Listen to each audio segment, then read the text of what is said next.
3个月伤亡8.9万，总伤亡突破130万。俄军当前的真实状况到底是什么？2026年4月，乌克兰总参谋部甩出了一份战报，说从开战到现在，俄军累计伤亡已经突破了130万人，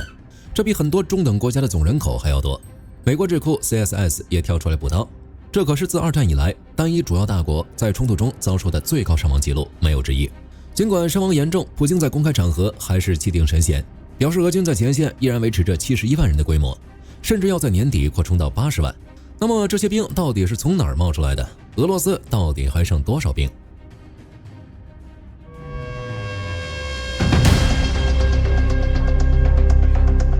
？2022年2月，俄军动用约120个营级战术群，总计15万至19万人，其中包括了最精锐的第1近卫坦克集团军、第76近卫空降师，对乌克兰发动入侵，想要在几天内拿下基辅。结果大家也都知道了，后勤拉胯，指挥混乱，精锐伞兵在安东诺夫机场直接打光，第一批入乌的坦克兵成了乌军标枪导弹的活靶子，那是俄军损失最惨重的一段时间。在基辅保卫战和后来的19姆撤退中，俄军职业军人损失率高达40%。由于缺乏步兵掩护，坦克损毁严重。到了2022年9月，普京一看局势不妙，于是签署第647号总统令，启动部分动员，30万预备役大叔就这样告别了家人，穿着2战时期的军服，甚至拿着锈迹斑斑的 AK， 被直接送到了战壕里填坑。顺带一提，账面上30万人，实际导致约120万适龄男子离境。这一波动员让俄军在2023年初勉强维持住了36万人的规模。进入2023年，巴赫穆特消耗了约5万名瓦格纳囚犯兵，这为正规军赢得了喘息机会。为应对乌军夏季反攻，俄军在扎波罗热和顿涅茨克部署了41万人。这原本是俄军的重组年，结果中间出现了一个大事件——瓦格纳叛变。普里戈任带着兵要往莫斯科跑，结果最后这事平了。但俄罗斯国防部也吓出一身冷汗，开始疯狂收编私人武装，推进正规化。靠着重金利诱，到2023年底，驻乌俄军竟然涨到了47万。转折点在2024年，俄罗斯发现强拉壮丁容易引起后方动乱，于是换了一招砸钱，开始大规模通过高额奖金诱惑贫困地区人员签署合同，只要你签合同，几十万卢布的签字费当场打卡。部分贫困地区的签约奖金从最初的20万卢布涨到了后来的100万甚至200万卢布。尽管2024年俄军在阿夫杰耶夫卡等地付出了日均800至1000人的伤亡，但通过每月约3万人的新增招募，前线兵力在年底突破了60万。最残酷的2025年到了，这一年俄军的兵力虽然突破了70万大关，但根据账目显示，俄已经开始入不敷出了。2025年全年，俄军招了40.6万人，然而根据美欧与乌方的综合估算，同期的伤亡却高达41.9万，人力补充第一次出现了负值，新增兵力也无法填补减员，这意味着前线新招来的人还没等捂热火就直接跪了，兵力增长彻底停滞，全在玩几线1换1。现在是2026年4月，根据乌克兰武装部队总司令斯尔斯基的说法，俄军规模维持在71万人左右，但这只是表象。2026年前3个月，俄军死伤8.9万人，同期仅招募到约8万人。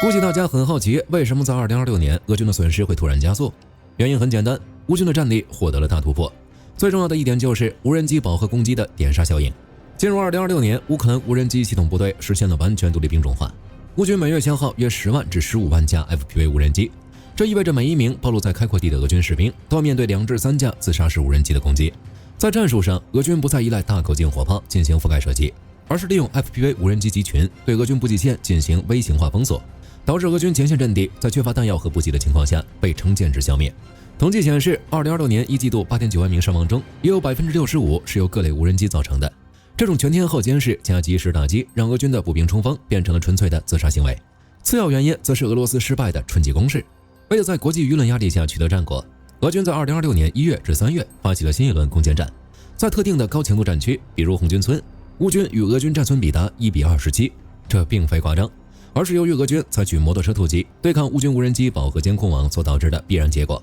库皮扬斯克方向，俄军第6近卫坦克集团军在缺乏空中掩护的情况下强攻，损失超过1.2万人，最终被乌军反击，阵地不增反减。整个2025年到2026年初，俄军以40多万人的伤亡，仅新占领了乌克兰0.72%的土地。此外，乌军无人机指挥官罗伯特·布罗夫迪甚至表示，官方公布的8.9万伤亡可能被低估了，约20%的打击发生在后方集结地、地下掩体或被瓦砾埋没。由于缺乏收拾能力，这些损失往往被列为失踪而非阵亡。人不够了怎么办？俄罗斯把目光投向了那些大学生与企业人员。这波操作，火力军只能说，俄军把竭泽而渔玩到了极致。根据俄罗斯独立记者组织法里迪尔的爆料，2026年初，俄高等教育部长法尔科夫下了一道死命令，要求全俄顶尖大学必须至少让2%的学生跟国防部签合同。咱们算一笔账，全俄罗斯高校有220万在校生，这2%一出就是4.4万名生力军。如果再加上职业学校和技校，总共能炸出7.6万个年轻人。这些年轻人现在应该是俄罗斯未来的精英，现在却成了普京眼里的优质耗材。为了诱导这些学生上钩，俄罗斯玩的那叫一个花。乌罗涅日林业技术大学校方取消了未及格学生的补考资格，唯一的救赎途径是签署军事合同。普列汉诺夫经济大学学生被告知去无人机部队服役1年，回来不仅能拿学位，还能获得红色文凭。但事实证明，约70%签约学生因选拔失败，被直接送入步兵突击队占领区高校，比如比尔江斯克等地的大学被更名并强制招募。这还没完，如果说对大学生下手只是竭泽而渔，那接下来俄罗斯对企业和打工人的操作才叫真正的釜底抽薪。梁赞地区的州长帕维尔·马尔科夫强制企业派人头，公司有150到300人的必须派2个员工去当兵，300到500人的派3个，超过500人的保底5个。老板们现在开晨会，估计第一项议程不是讨论业绩，而是玩真心话大冒险。小王，你看你最近 KPI 没达标，要不你去帮国家试一下无人机呢？这种搞法其实就是俄罗斯在极力避免全国总动员带来的政治动荡。普京想把战争压力分散到各个地方政府，让州长去逼企业，企业去逼员工。这样一来，莫斯科的纸面上永远都是自愿签署合同，企业如果不履行，将面临界定下的行政处罚，甚至吊销执照。这标志着俄罗斯从自愿合同制正式迈向隐形强制动员，即使是私营外资企业也无法幸免。该指令有效期至2026年9月20日。在顿涅茨克和卢甘斯克，强制动员已无底线。抵抗组织 OTPOR 报告称，别尔江斯克和美丽托波尔的大学被强制并入俄罗斯教育体系，学生直接的教室被军方代表带走，许多残疾或严重患病者被送往前线担任诱饵，负责用肉身探测乌军火炮阵地。说完后方的招募，咱们聊聊前线的真实画风。对于俄军士兵来说，2026年的乌俄战场就是地狱，活不下去，根本跑不了，只能主动求死。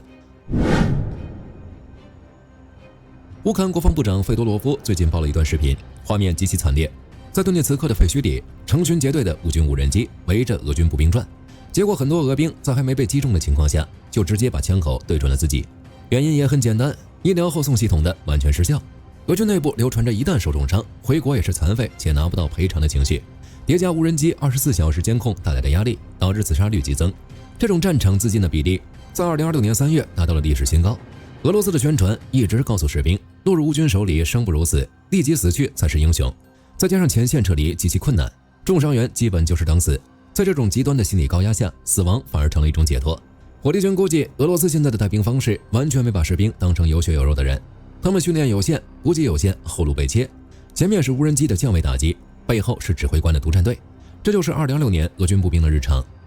在还没见到乌克兰人的时候，就已经精神崩溃了。如果说自杀是主动选择，那被自己人归零就是俄军内部最深的黑暗。乌克兰情报局 HUR 最近截获了一段通话，一个俄军指挥官对着下属舒里克疯狂咆哮：“舒里克，我命令你把那个不听话的家伙归零掉。如果你放他走，你的阵地会被摧毁，你也会暴毙。”这就是俄军内部的法外处决手段，没有任何调查，没有任何审判，只要指挥官觉得你不忠诚或者你畏缩不前，一个电话，士兵就会被消灭。这种被称为归零的手段，其实是俄军维持士气的唯一办法——恐惧。见识到这种黑暗后，很多俄军士兵都想逃离前线，办法也很简单，掏钱。俄军士兵马克西姆向《经济学人》揭露了一个秘密：俄军前线其实是一个巨大的人口黑市。在俄罗斯，签一份合同能拿250万卢布的奖金，这在贫困地区简直是天文数字。但你拿到的这笔钱，最后大部分都要吐出来。想要一双能走路的靴子和一件挡得住子弹的防弹衣，对不起，发的那套是废品，你自己买。想去后方厨房当个厨师，不用冲锋，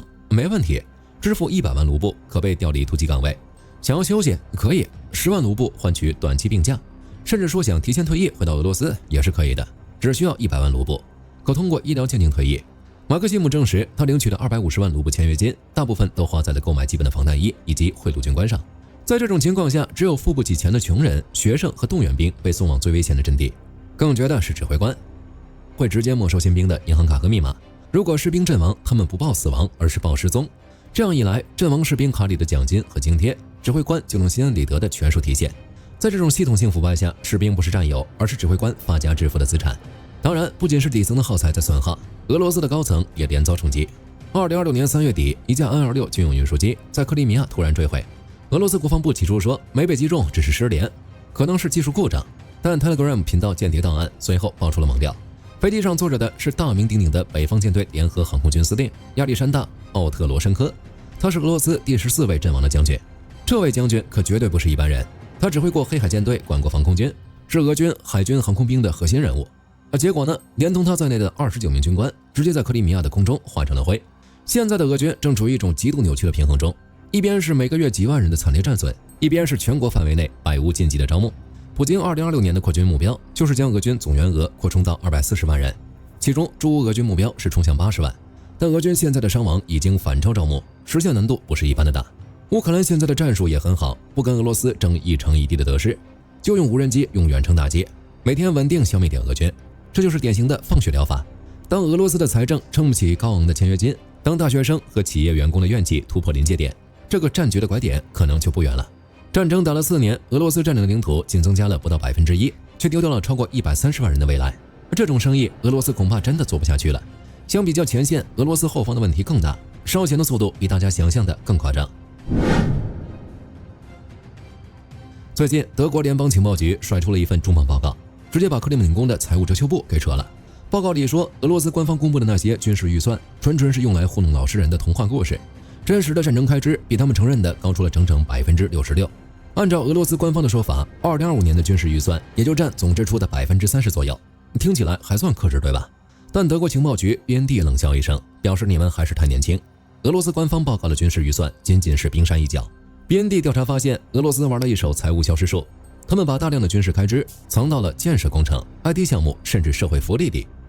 比如给军人家属盖房子，给军队开发软件，这些在北约眼里全是国防支出，在俄罗斯那儿全成了民生工程。把这些乱七八糟的加起来，真实的军费不是1600亿美元，而是惊人的2920亿美元。真实开支比官方数据高出66%，占到了俄罗斯 GDP 的10%。为了让大家更有概念，咱们对比一下。先看美国，美国虽然国防预算高达9010亿美元，看起来是天文数字，但人家家大业大，这笔钱只占 GDP 的3.4%。再看俄罗斯，开战前，也就是2021年，俄罗斯的军费也就660亿美元，占 GDP 的3.6%，跟美国差不多。结果打了4年仗，开支直接翻了4倍多， GDP 占比飙升到了10%，这就是砸锅卖铁赌上国运在梭哈。有人说苏联当年打阿富汗不也挺费钱吗？火力军告诉你，完全没法比。当年苏联在阿富汗打了10年，最烧钱的时候，战争开支也只占年度军事预算的一小部分，甚至没有导致苏联军费的大幅暴涨。对比苏联阿富汗战争，苏联当时年均花费约75亿美元，仅占 GDP 的8.4%。现在的俄罗斯比解体前的苏联更疯狂，而现在的乌俄战争直接把俄罗斯的国防预算推向了二战水平，已经接近1942年的苏联本土保卫战。二战苏联1943年保家卫国时，军费占预算的2/3， GDP 占比35%。现在的俄罗斯预算占比已经接近50%，虽然 GDP 占比还没到二战那种全民皆兵的地步，但别忘了这是在21世纪，在一个全球化贸易的时代，把1半预算拿去打仗，这在现代大国里简直是前所未见的奇观。说了这么多，大家最关心的肯定还是这种烧钱法，俄罗斯会不会破产？这连火力军都不用说，俄罗斯现在的经济已经在冒烟了。2026年仅过1个季度，赤字已达年度目标的50%。由于炼油厂频繁遭到乌军远程无人机打击，俄罗斯的出口成品油产出下降了15%。普京签署的240万扩军令，意味着更多的工人和工程师将离开生产线进入军营，这将导致通胀失控。目前推测实际通胀已超20%，以及民生产业的系统性破坏。因为制裁，俄罗斯的对外贸易额已经退回到了苏联时期，地方破产，很多偏远地区已经发不出工资，只能靠借债度日。虽然账面 GDP 在涨，但那是战时经济的虚假繁荣，工厂都在造炮弹，但这种产出无法产生社会财富。坦克炸了就是炸了，百姓需要的面包和黄油却越来越贵。以上这些问题俄罗斯也知道，但就是无法解决。劳动力太少，70万人在前线，130万人伤亡，还有近200万适龄青年逃往海外。俄罗斯各工业区面临严重的工人荒。俄罗斯的战争机器虽然庞大，但它不是靠造血维持的，而是靠抽血和吃老本维持的。苏联留下的老旧库存已经快见底了，制裁又让高级零件买不到。这种高强度的烧钱模式，每多撑1天，俄罗斯的国运就多透支1分。当然，在这个地球上，唯一在预算占比上能压俄罗斯一头的，只有被他入侵的乌克兰。乌克兰把 GDP 的34%以及1半以上的预算都投进了国防，但区别在于乌克兰背后站着整个欧洲世界的大金主，人家是在战后要搞大开发的。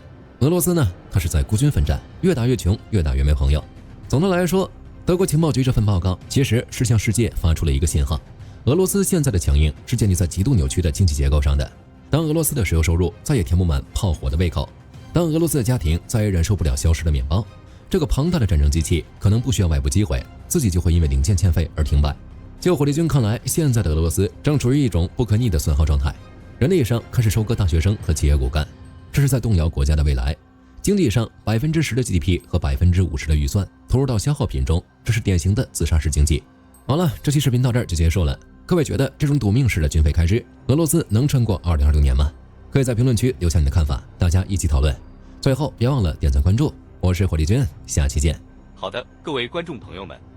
我们频道一直在聊真实的军事资讯和武器装备，后台也经常有朋友问，有没有值得推荐的入门级模型？今天就和大家分享一款近期接触到的产品。首先，它的外形还原度做得相当不错，比例准确，武器上的一些关键细节和标识也都有体现，材质也说得过去，拿在手上有不错的分量感。其次，它具备一定的可动性，对于理解基础操作原理有一定帮助，让它不仅是个静态摆件。综合它的做工和可玩性来看，价格确实比较亲民。对于想入门模型收藏，或者单纯想在桌上贴一个摆件的朋友来说，是一个性价比很高的选择。商品链接已经给你们上了，感兴趣的朋友可以自行了解。